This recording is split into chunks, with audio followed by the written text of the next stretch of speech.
A continuación, damos paso entonces a Natalia Duque Cardona. Ella es doctora en Ciencias Humanas y Sociales de la Universidad Nacional de Colombia, magíster en Educación con énfasis en estudios interculturales, bibliotecóloga de la Universidad de Antioquia, es investigadora perteneciente al grupo Información, Conocimiento y Sociedad de la Escuela Interamericana de Bibliotecología y coordinadora del grupo de investigación Diverser de la Facultad de Educación de la misma universidad.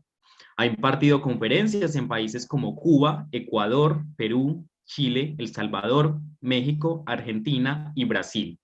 En la actualidad, se desempeña como docente de la Escuela Interamericana de Bibliotecología y docente de cátedra en la Facultad de Educación. Es miembro fundadora del colectivo social Bibliotecas a la Calle BAC, parte del directorio de la Sociedad Latinoamericana de Estudios Interculturales Soleil y en la actualidad es presidenta del Comité Interinstitucional de Lectura de Medellín. La profesora Natalia nos acompaña con la conferencia La palabra colectiva, un campo político para caminar en el territorio. En este sentido, el doctor Aldo Ocampo González realizará la moderación en este espacio. Le damos la palabra, doctor.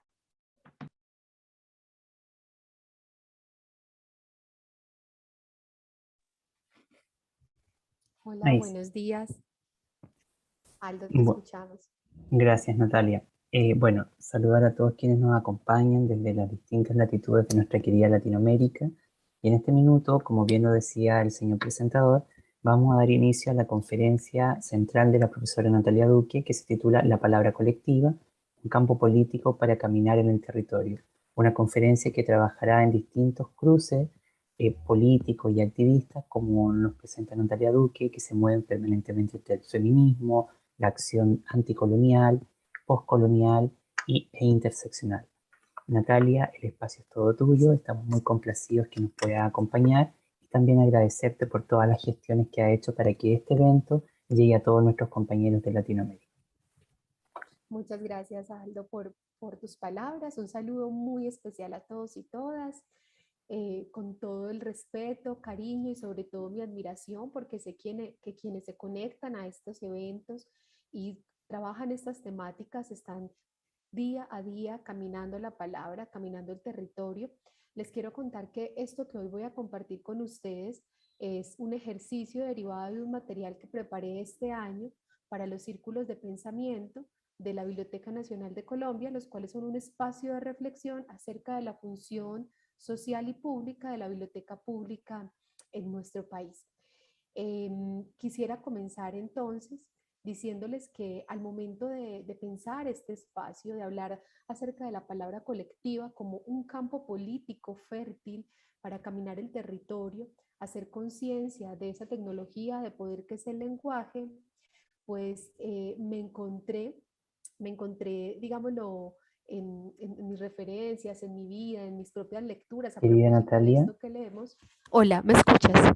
ahí sí, se escucha muy bajito, nos dicen en el chat, así que, a ver ahora, Bueno, ahí ahí se me escucha un escuchan poco mejor. mejor, mucho mejor. Listo, voy a tener el micrófono acá, cerquita, para que puedan escucharme mejor. Gracias, Aldo. Les decía que al momento de pensar este espacio, vino a mí, digamos, diferentes referencias, pero particularmente quisiera situarme en una, que es una obra literaria a uno de mis protagonistas preferidos de una obra de Michael Ende que se llama Beppo Barrendero, no sé si la han leído o lo conocen, y se me vino a la cabeza porque siento que las personas que trabajan en el campo de la educación lectora, de la promoción de la lectura, son como él. Y quiero leer una breve cita de la obra de Michael Ende para que me entiendan por qué.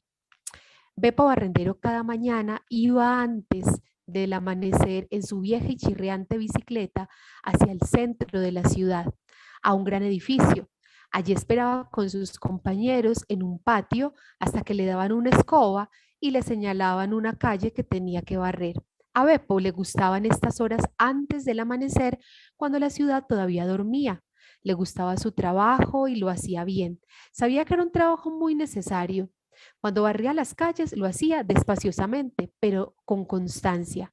A cada paso una inspiración, a cada inspiración una barrida. Paso, inspiración, barrida. Paso, inspiración, barrida. De vez en cuando se paraba un momento y miraba pensativamente ante sí, Después proseguía. Paso, inspiración, barrida.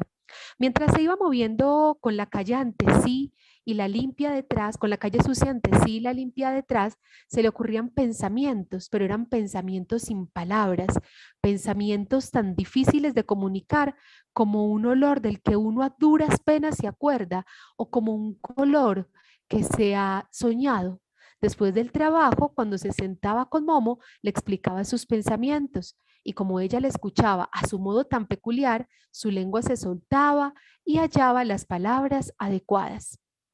¿Ves, Momo? Le decía, por ejemplo, las cosas son así. A veces tienes ante ti una calle larguísima, te parece tan terriblemente larga que nunca crees que podrías acabarla. Miró un rato a su alrededor y siguió. Y entonces te empiezas a dar prisa, cada vez más prisa. Cada vez que levantas la vista, ves que la calle no se hace más corta y te esfuerzas más y empiezas a tener miedo. Al final estás sin aliento y la calle sigue estando por delante. Así no se debía hacer. Pensó un rato y continuó hablando. Nunca se ha de pensar en toda la calle de una vez, ¿entiendes? Solo hay que pensar en el paso siguiente, en la inspiración siguiente, en la barrida siguiente. Nunca nada más que en la siguiente. Y así, retomando esta breve lectura de la obra Momo de Michael Ende y específicamente de Beppo Barrendero, les contaba que vino a mi cabeza porque siento que en la labor que hacemos en el campo de la educación lectora en perspectiva de justicia social, esta labor es muy importante y se hace paso a paso. Se hace inspiración, palabra, paso. Inspiración, palabra, vida. A veces tenemos muchos miedos y nos quedamos sin aliento cuando vemos diferentes fenómenos que acontecen socialmente, pero cuando recordamos o nos recuerdan en espacios como estos, con colegas, con amigos y amigas, por qué estamos allí, por qué insistimos en la necesidad de hacer de la palabra dignidad, de hacer de la palabra una tecnología de poder que nos permita caminar hacia la justicia social, pues regresa ante nosotros la esperanza. Y es que no se trata de velocidad, se trata de cómo un paso a la vez vamos tejiendo con cada acción a lo largo y ancho de Latinoamérica, el Caribe, otros contextos, vamos tejiendo el territorio y vamos generando comunidad. Como sin imposiciones, los sentidos sociales de instituciones como la biblioteca que mencionaba la maestra Camila hace un momento, como la escuela, como las casas de la cultura, los colectivos de base social, se convierten en esos nichos fundamentales para que podamos nosotros seguir soñando y seguir teniendo en ese horizonte la utopía que nos permita seguir soñando y construyendo esto que hemos nombrado como la posibilidad de estados democráticos. Hace muy pocos días, bueno, muy pocos días, no, tal vez unos meses, se lanzó en Colombia un libro bellísimo que se llama Manifiesto Poético Político por la Biblioteca Pública, escrito por María Teresa López Saavedó y editado por Tragaluz. Ella es una mujer de México que está en la frontera a propósito del tema que tocaban hace un momento Macarena, Camila y Catherine.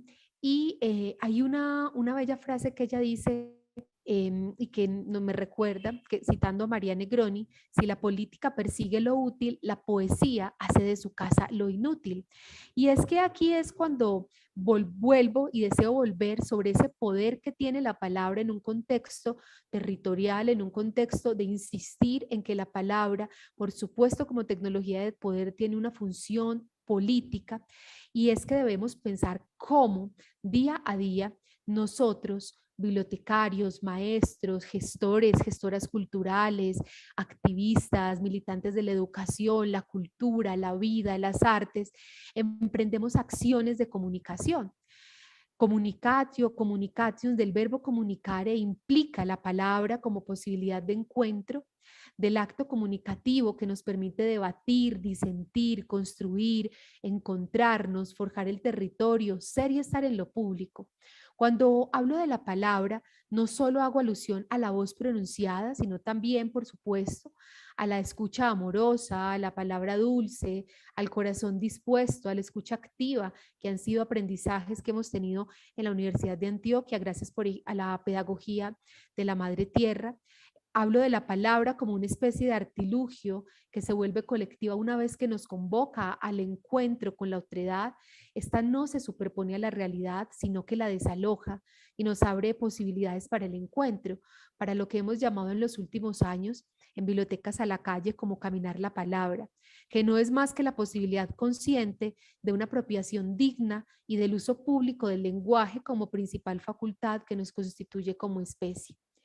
Aludir a la palabra como pretexto para encontrarnos, para sabernos cerca y parte de bienes comunes como lo son la educación, la cultura, la educación pública, estatal, por supuesto, en América Latina y el Caribe, las bibliotecas como bienes comunes, es también un llamado a recordar que ésta se encuentra cimentado en el lenguaje. En palabras de María Zambrano, de aquello que nos hace humanos. No es una cosa entre las cosas, sino la condición de todas las cosas, de nosotros, por supuesto, de nosotras, de los otros y las otras. Y en tanto, la palabra, el lenguaje en el campo de lo político no solamente es un concepto, es acción, es experiencia, es práctica, es artefacto, es una tecnología de poder fundamental al momento de pensar cuál es nuestro quehacer en, con y para las comunidades a las que nos debemos. Y digo esto porque, por ejemplo, en mi caso, yo he sido formada en la educación pública en Colombia, tanto a nivel de básica secundaria como a nivel universitario, en pregrado, es decir, licenciatura, maestría, doctorado. Y es que siento que cuando les digo a quienes nos debemos, es que también tenemos una corresponsabilidad en el uso político del lenguaje, en el uso político de la palabra, que nos permite seguir pensando en cómo fortalecer y en cómo construir sociedad. Así entonces reflexionar acerca de la función social que tienen espacios culturales y espacios educativos en los que trabajo yo, pero sé que ustedes que están conectados también trabajan, no solamente universidades, sino también otros espacios. Es hoy una insistencia por interpelarnos, por mirarnos cara a cara con nosotros mismos, con otros, con otras, con experiencias diversas que nos permitan, por supuesto, desde el rol que cada quien ocupa, empezar a pensar cómo este artilugio efectivamente, bajo una adhesión ilustrada, puede permitirnos fortalecer lo comunitario, lo comunal. Y allí para ello es necesario, por supuesto, llegar a acuerdos. Y el acuerdo será ese primer acto para hacer y estar en comunidad. A través de este, por supuesto, deberíamos dejar claro qué nos acontece, manifestar nuestras necesidades y llegar a decisiones colectivas que nos van involucrando necesariamente la palabra. Además de esto, por supuesto, también se vuelve muy importante, además de pensar en acordar, aludir a palabras como por ejemplo son el respeto, la confianza y el territorio, porque para avanzar en ello, pues se vuelve fundamental que también nosotros podamos empezar no solamente a hablar de la tolerancia, de la equidad, de la igualdad, o sea, de hablar de sustantivos, sino volver estos sustantivos completamente verbos, acciones que de verdad nos permitan hacer de la palabra en un campo territorial un hecho y una acción política. Es lo que nos mencionaba Paulo Freire y Henry Giraud, quien hace el prólogo de su libro Lectura del Mundo, Lectura de la Realidad. Se me olvida muy bien el título en este caso, y es de cómo logramos una alfabetización a propósito de lo que nos proponía la profesora Camila, una alfabetización crítica, que no es otra cosa que una habilitación política, un uso consciente de la palabra. Y allí es cuando, por supuesto, entiendo la palabra como ese campo político que nos puede permitir, con el respeto, como lo mencionaba, con la confianza y con los acuerdos, caminar el territorio y fortalecer nuestros propios contextos. El respeto nos permite mantener los acuerdos, transitar lo previsto y sobre todo proyectar futuros comunes como sociedad. Pues si la escucha acontece, florece la comunidad y con ello la tarea ya no es de un individuo, sino que la tarea es una tarea común. Yo quisiera ir cerrando ya para que podamos poder conversar un ratico con Aldo y también ver si hay alguna pregunta o algún comentario a estas palabras que hoy he querido compartir con ustedes en un tiempo, pues, digámoslo corto, pero espero que hayan sido significativas, y es que pensar estas reflexiones en el marco del seminario, de otros espacios que hemos tenido la fortuna de acompañar con el CELEI, es una posibilidad de seguir insistiendo en la comprensión de la palabra en una perspectiva sur que por supuesto que quisiera en este caso retomar 4 principios que el pueblo mapuche, retomando por supuesto la publicación de Gavilán, plantea para un pensamiento en espiral y que me permiten cerrar insistiendo en por qué la palabra tiene un uso político, y es el principio de la dualidad, con lo cual quiero hacer una invitación a reconocer que los opuestos no son necesariamente antagónicos, sino que implican incluso en muchos casos complementariedades. La dualidad es un principio fundante en la diversidad natural y humana. De las posibilidades complementarias encontramos que en la diferencia hay una gran riqueza, así que al referirnos a la función política, a las condiciones políticas y sociales que tenemos en el hacer alrededor de la educación lectora, de las memorias subalternas, de la escritura, de la oralidad, encontramos, por supuesto, como lo mencionaba hace un momento, que la palabra, al estar en relación con la habilitación política y la alfabetización crítica, no debe ser pensada solamente como un asunto neutral, y no hay que tener miedo a que si es político o es apolítico. No hay que tener miedo a ese principio de dualidad. En segundo lugar, nombrar el principio de la oposición complementaria, y es que sabiendo que no hay lugar a antagonismos, en las diferencias encontramos complementariedades para hacer de la palabra un ejercicio que sea político, más no politizado, es decir, al servicio de la sociedad, que responde a bienes comunes y no a intereses particulares. En tercer lugar, el principio cosmológico, que a la luz de las funciones sociales que tiene el lenguaje y una mirada amplia de las instituciones que trabajan con ella, como la escuela, como las bibliotecas y otras que ya he mencionado, es un llamado a pensarnos el espacio-tiempo, la cultura y la historia, a reconocer el territorio, a pensar los acuerdos previos, al reconocimiento del otro, a la escucha, a la solidaridad, a la sororidad. Y finalmente, el principio de vida comunitaria, que es lo comunal, que es el principio y el fin, y es la posibilidad de recuperar formas de relacionamiento basados en algunas palabras traídas a este espacio, pero también en otras que no están acá y que están en sus lugares, en su corazón, en su caminar, en su trabajo, en el día a día, y que por supuesto suman a elementos de vida comunitaria, como lo son la dignidad, la responsabilidad, la resiliencia. Quiero agradecer su escucha en este espacio, y por supuesto también la posibilidad de que podamos seguir encontrándonos en la palabra, en esa palabra que nos, siento yo, como lo acabo de mencionar, nos hace comunidad. O sea, yo hoy no me siento sola, si está aquí sentadita en esta mesa sola, siento que hay una comunidad discutiendo estos temas, una comunidad preguntándose y preocupada por seguir pensando en cuáles son esos usos políticos del lenguaje y cómo cada vez más estos pueden fortalecer esos sueños que tenemos de sociedad para vivir dignamente. Dejo por ahí, doctor Aldo. Muchísimas gracias, Natalia, por tu intervención. Como siempre, muy comprometida entre los cruces que te preocupan y que informan tu actividad o tus proyectos de conocimiento, que son el activismo, ¿no es verdad?, las relaciones performáticas del lenguaje y la acción política. Yo te escuché muy atentamente y también estaba mirando el chat si habían preguntas, comentarios, y hay yo por lo menos podría rescatar 7 cuestiones fundamentales de tu presentación, ¿ya? Y espero hacerle justicia a la presentación que tú nos compartes. Bueno, primero hace un llamamiento que es más bien transversal a todos los movimientos críticos contemporáneos, sobre todo como yo me gusta denominarlo a mí, proyectos de conocimiento en resistencia, ¿no? Como el feminismo, lo postcolonial, lo anticolonial, aunque tú te declaras una investigadora, una profesora anticolonial, ¿no? Y eso lo define abiertamente. Y ahí también tú intentas recuperar, hacer el llamamiento por el lenguaje y por la palabra, pero entendiendo a ese llamamiento, a ese lenguaje como una otredad en movimiento, ¿no? Que va al encuentro. Y eso es muy interesante poderlo mirar así.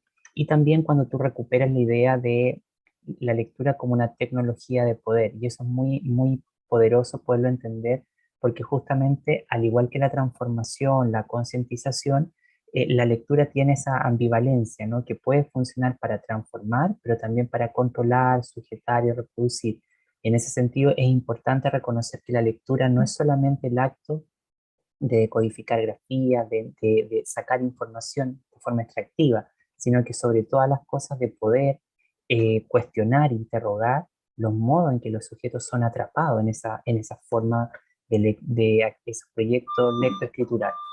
Y por otro lado, también me parece muy importante cuando tú hablas acerca de la esperanza, y ahí te conectas nuevamente con Freire para hablar del esperanzar, ¿no? Que él nos decía, más que de una esperanza, porque la esperanza es pasiva, mientras que el esperanzar es activo, y ahí tú haces todo el tejido con la acción, con la necesidad de pensar el territorio, las pasiones y las formas de reexistencia que habitan esas territorialidades, que no son otras cosas que subjetividades en disputa o mal llamadas subjetividades minoritarias, o como Maldonado Torres lo definiría, subalteridades, ¿no? Entonces, recuperar, hacer esa inversión es muy poderoso, y también con esto que te planteas casi al final, de la idea del fortalecimiento comunitario, comunal, ¿no es verdad? Y de la idea de justamente de, a través de la escucha, que podrían florecer las comunidades. Yo quise rescatar estos 7 puntos y por eso hacía la advertencia, ojalá que hacerle justicia a tu conferencia, porque justamente en estos puntos yo veo que está tejido 3 cosas fundamentales. La agencia política, ¿no es verdad? Que no es otra cosa que una agencia, que los motivos, la reorganización de los deseos de las comunidades, pero también la capacidad de podernos pensar en otras claves. Y creo que en tu presentación hay bastante cosas interesantes para pensar esos otros modos de relacionamiento que hoy en día necesitamos.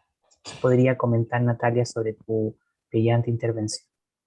Gracias, Aldo. Yo quisiera apuntar algo ahí, es que con esa síntesis tan importante que tú haces, que me siento plenamente identificada con esos 7 puntos que planteas, es que cada vez más siento yo que hemos dejado de funcionalizar el lenguaje.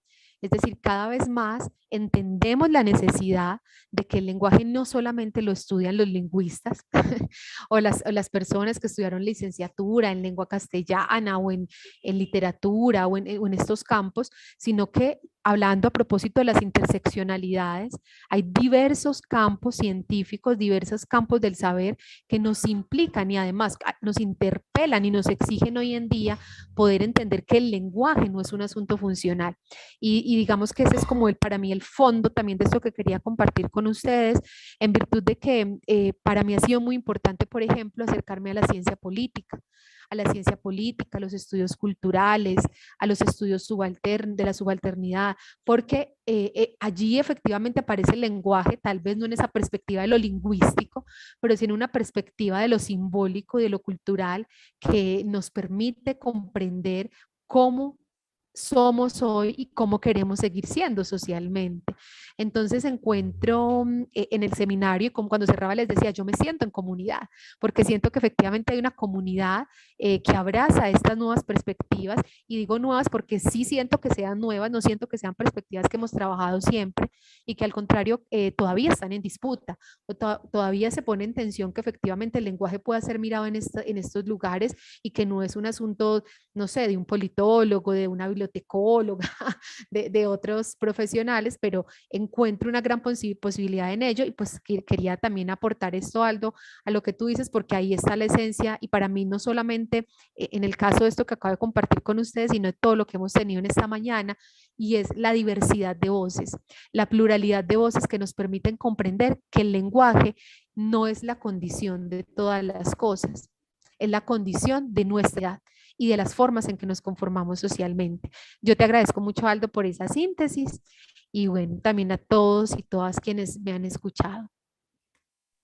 Gracias, Natalia. Y también es muy interesante algo que tú dices, que rescata, que por lo menos en la ciencia educativa se trabaja muy poco, que es pensar el lenguaje en su relación ideológica, como lo definía Michel Pechot, que la lengua es la que constituye al sujeto, la ideología, y ese complejo entramado es el que tiene un conjunto de nuevos críticos que habría que develar, todas esas obstrucciones. Por acá, varias personas en el chat, por lo que veo, Macarena Silva dice es que Natalia siempre nos presenta su idea de forma muy lúcida y con elementos culturales. Y también por aquí, bueno, Sonia León también dice felicidades, doctora Natalia Duque. Y Sara Rosa Maldonado dice muchas gracias por compartir tu reflexión y pensamiento, estimada Natalia.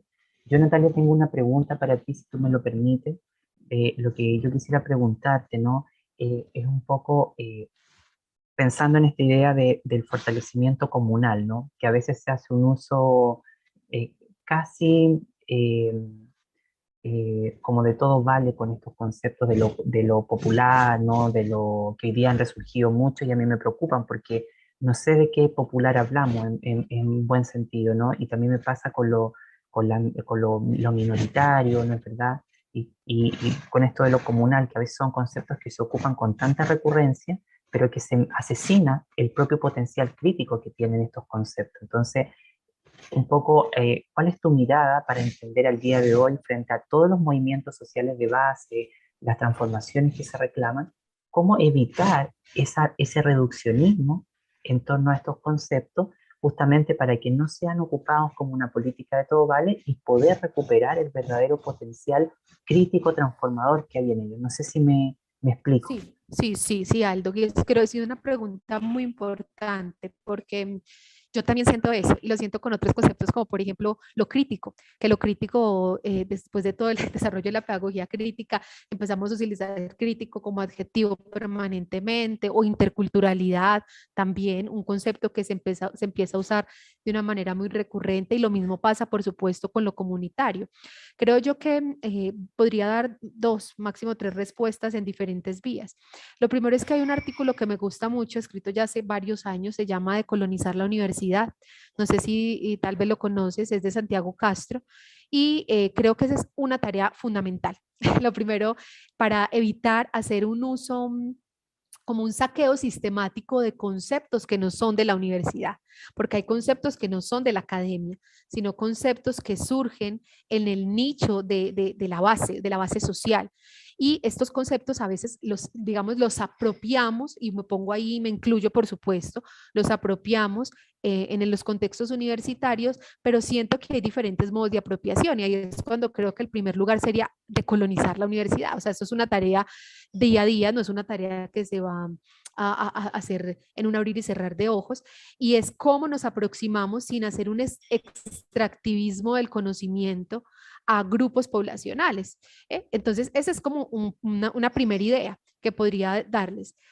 Si bien podemos trabajar ciertos conceptos como ese que menciona Aldo u otros que también han sido usados recurrentemente y a veces de una manera indistinta, y pues como sin ningún reparo, digo yo como con cierto descaro, hay que saber cómo los usamos y hay que tener en cuenta bajo qué perspectivas y bajo qué marcos, ni siquiera analíticos, sino éticos y epistémicos estamos haciendo uso de los conceptos, sin apropiarnos, sin creer que son nuestros, porque ahí hay que tener mucho cuidado con ello.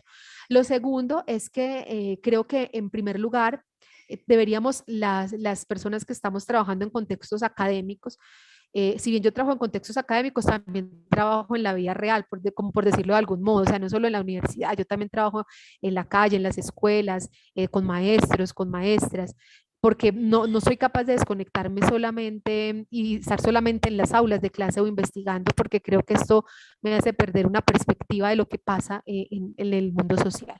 Entonces, deberíamos nosotros en las universidades y en espacios académicos aprender más de los otros y no querer validar el conocimiento de los otros, sino aprender de cómo se ha hecho. Y en tercer lugar, creo que hay una experiencia que admiro profundamente, bueno, hay muchas, pero para esta pregunta que me hace Aldo, y es la Universidad de la Tierra, ¿cierto? En la cual Gustavo Esteban digamos, uno de sus líderes, y creo que podríamos observar a qué se refiere eso de lo comunitario y de lo comunal, en una propuesta como la Universidad de la Tierra y en lo que él ha llamado nosotreemos más, trabajemos más en comunidad. Entonces, sí, efectivamente, Aldo, siento que lo comunal empezamos a usarlo porque nos quedamos sin argumentos ante ciertas propuestas de organización social que privilegian posturas un poco más neoliberales y empezamos a ver de dónde agarrarnos, porque es que ya no tenemos salida con lo que, con lo que existe en nuestro contexto. Pero, por supuesto, hay que ser muy cuidadosos en el uso de estos conceptos, porque no faltaba más que nosotros resultemos apropiándonos. Y el mejor ejemplo que les podría poner para que sea pragmático, y con esto cierro, sabemos que hay pueblos originarios, no solamente en Latinoamérica y el Caribe, sino en el mundo entero, que tienen prácticas milenarias con las cuales, por ejemplo, curan ciertas enfermedades. ¿Y qué pasa entonces cuando una multinacional como una farmacéutica va, descubre cómo lo hacen, hace todo el análisis bioquímico y saca de esto un medicamento? Eso es extractivismo de ese conocimiento, porque a estas comunidades no les queda nada. Pero si sale una patente, ¿cierto? De una gran multinacional, nosotros no podemos caer en eso mismo.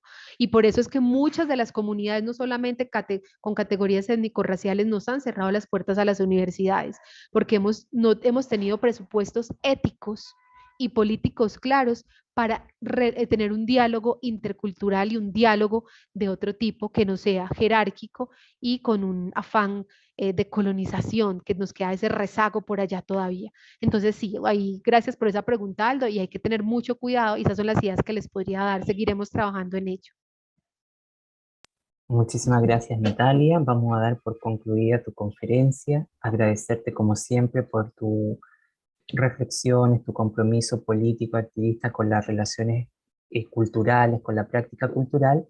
Y nada, agradecemos nuevamente a Natalia y a la Escuela Interamericana de Bibliotecología por estar presente en esta actividad. Doy el paso entonces al señor moderador para que continuemos con el evento. Gracias, Iván.